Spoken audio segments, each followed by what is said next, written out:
Le lien, c'est-à-dire la connexion ou le contact entre l'invisible est généralement établi par une cérémonie qu'on appelle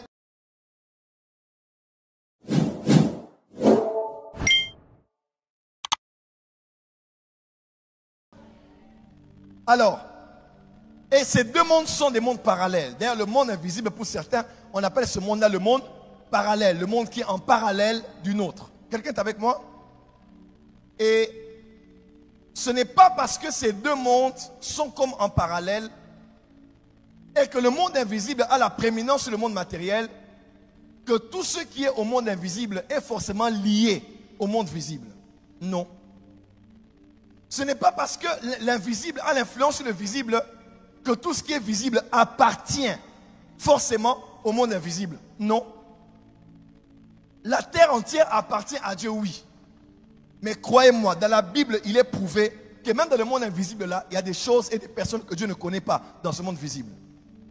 Parce qu'il n'y a aucun lien. Il n'y a aucun contact. Quelqu'un me comprend? Regardez avec moi ces versets.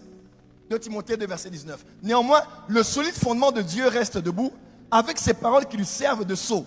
Le Seigneur connaît ceux qui lui appartiennent. Il y a des gens que Dieu ne connaît pas. Il y a des gens qui n'appartiennent pas à Dieu. Aussi vrai que Dieu est dans le monde invisible, Dieu est dans le visible, mais il n'y a aucun lien entre Dieu et toi parce que tu ne lui appartiens pas. Plus loin, Matthieu 7, verset 23. Plusieurs diront, n'avons-nous pas prophétisé, opéré des miracles? Vous vous rappelez? Écoutez ce qu'il va dire.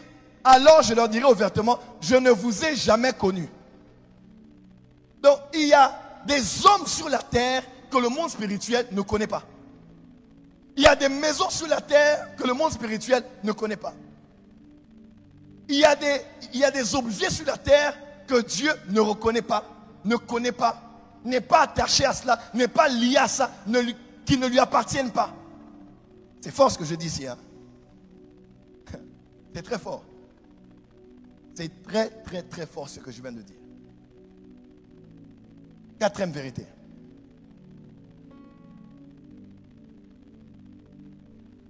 Le lien, c'est-à-dire la connexion ou le contact entre l'invisible est généralement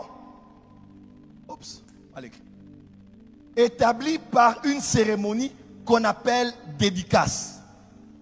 Le lien généralement qui lie maintenant l'invisible du visible et qui fait que ce qui est au visible appartiennent ou soit lié avec l'invisible, ça passe généralement par une cérémonie qu'on appelle la dédicace.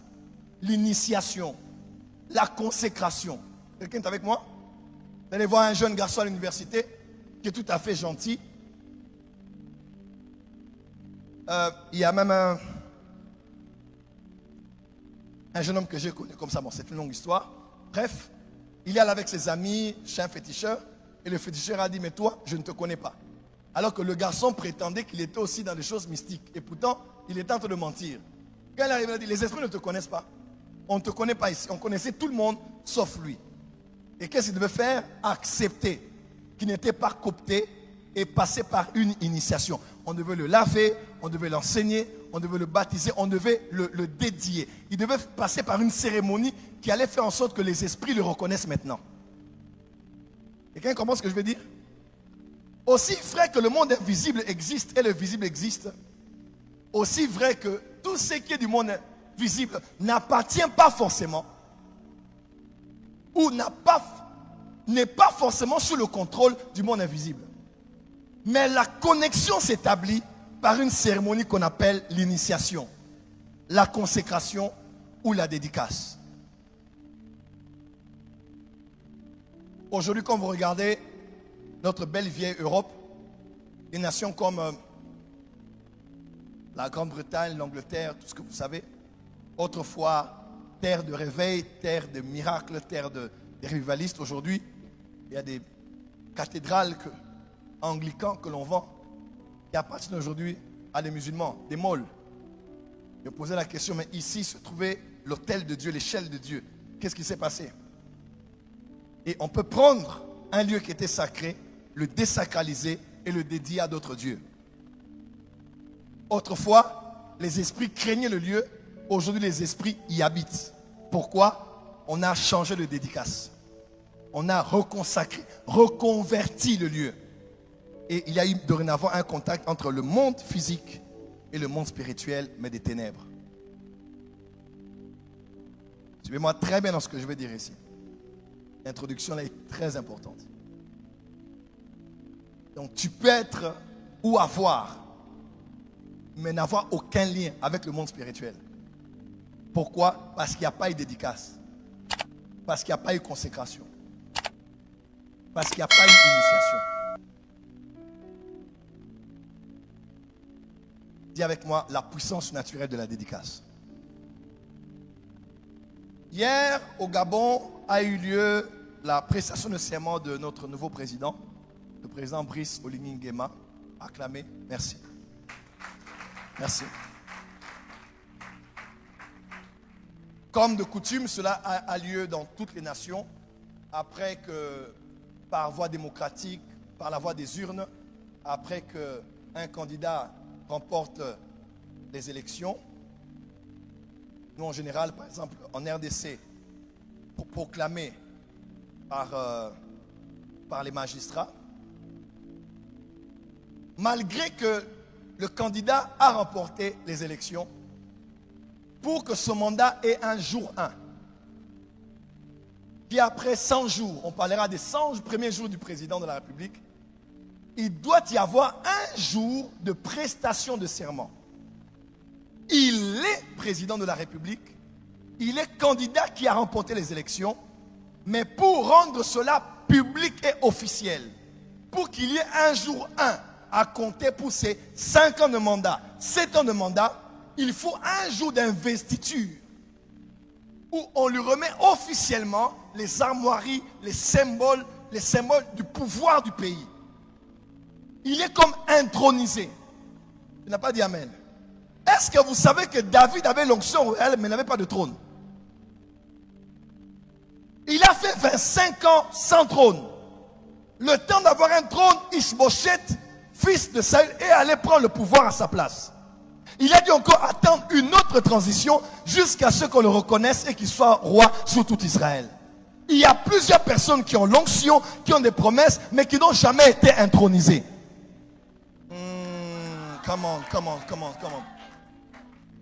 Avoir gagné, c'est une chose, mais la prestation de serment en est une autre.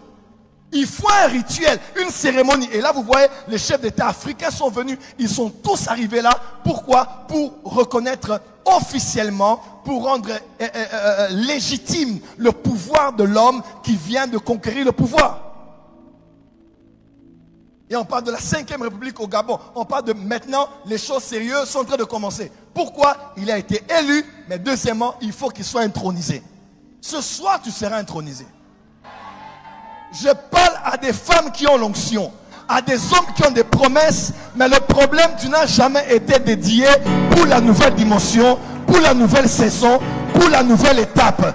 Dis avec moi, je veux mon trône. Aïe, aïe, aïe, dis à ton voisin, j'ai l'huile, j'ai la couronne, mais je n'ai pas de trône et je n'ai pas de sceptre. Ce soir, tu reçois ton sceptre, tu reçois ton trône. Et ce que tu es chez Dieu devient réel dans le monde physique. Dis amen très fort. Et c'est ce qu'on appelle aussi la dédicace, l'intronisation, la consécration, la reconnaissance publique et officielle qui annonce un point de départ, un nouveau départ, qui donne le coup d'envoi que l'on appelle la dédicace. Dis à ton voisin la puissance de la dédicace. Voyez avec moi la définition. Que veut dire une dédicace? La dédicace est la consécration, certaines définitions, consécration d'une église ou d'une chapelle au culte divin.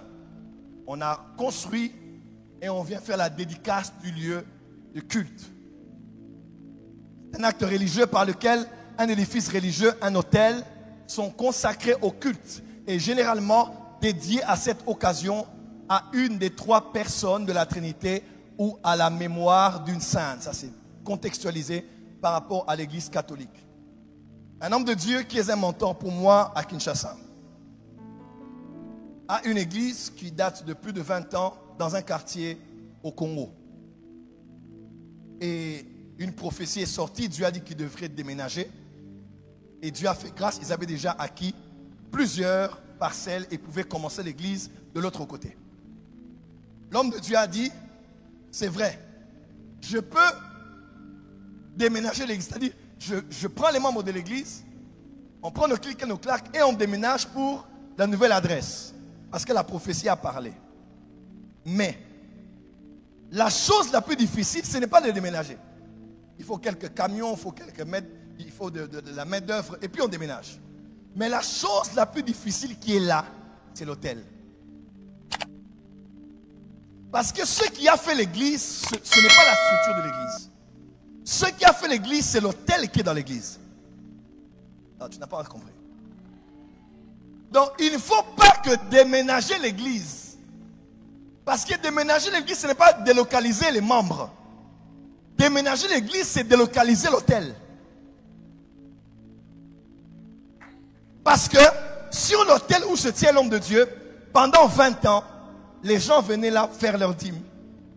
Les gens transpiraient pendant des mois, ils venaient donner leur salaire, leur premier salaire. Les gens venaient faire des vœux à Dieu et accomplir leurs vœux. Les gens venaient là et ils étaient guéris de leur maladie.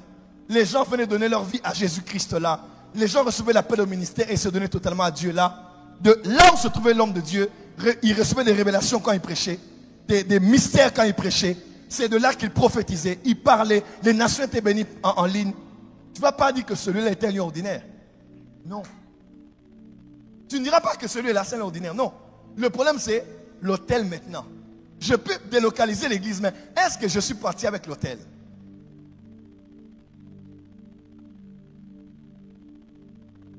Parce que il y a des lieux, à force de faire certaines choses là, qu'on appelle des rituels, le lieu ouvre une porte dans le monde spirituel.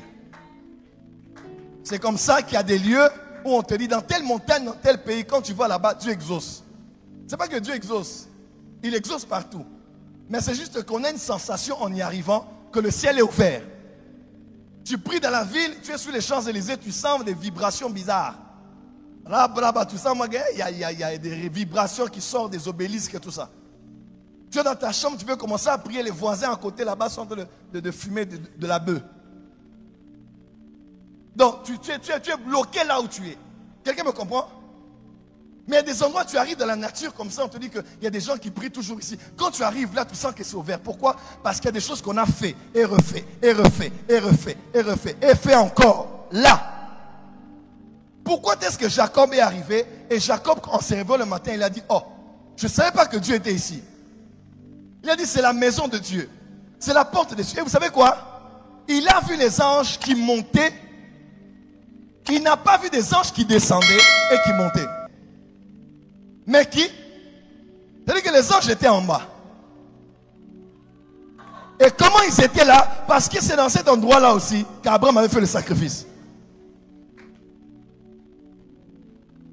Donc, il y avait déjà un mouvement spirituel là, parce qu'autrefois, il y a des choses qui avaient été faites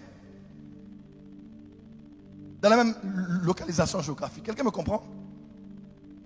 Voilà pourquoi c'est très difficile d'avoir une église où dans la même salle, il y a différents hôtels.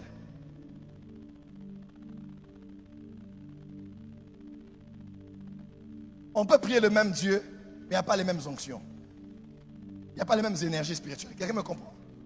Et ce n'est pas de manière négative. Hein? Vous comprenez ce que je veux dire ici? Donc, il faut délocaliser l'église, mais délocaliser l'autel. Parce que c'est l'autel qu'on consacre. Si on doit prier pour une salle, prier pour l'église, dédier l'église, à part le fait de mettre l'huile dans les quatre coins, on mettra surtout l'huile ici. Parce que c'est ici, c'est d'ici que Dieu passe pour visiter le peuple qui vient de partout, ou qui est connecté de partout, pour être à la quête de sa voix. Et avec moi, consécration. Il y a encore dédicace.